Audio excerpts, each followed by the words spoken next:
my character is a Cuban-born, person that ends up coming to the United States. And the person who can have remembered that the most in my family of immigrants was my grandmother.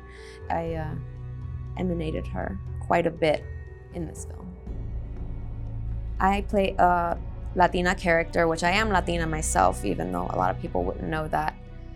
My approach was going actually back to some memories of where I was being discriminated against myself. I had actually never experienced it up until maybe I was like 15 years old, and my father took us to a hunting trip in Alabama.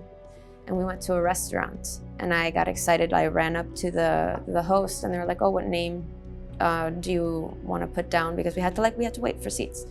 And I was like, "Oh, the last name Mesa." And I have a very thick accent when I speak Spanish, and they're like, "What?" I was like, "Mesa." My dad kind of caught up and heard the thing. He's like, "Oh no, you shouldn't have done that." And that day we never got seated at the restaurant. So I went back to moments like those. I had many more afterward, of course, as an adult, but I went to that very first moment because that was the first time it happened, and it was a really hard sting. I am not part of the LGBT community, even though I do support it. And I have a lot of, friends in the community, and they've told me their stories. So I also took a little bit of that in for my character.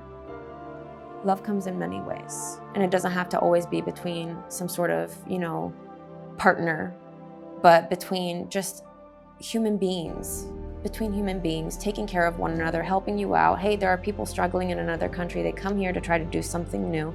We gotta help them out. We gotta help their kids stay safe, because there are people out there that just don't care, and that is sad. This story is very important because it's modern. It's today.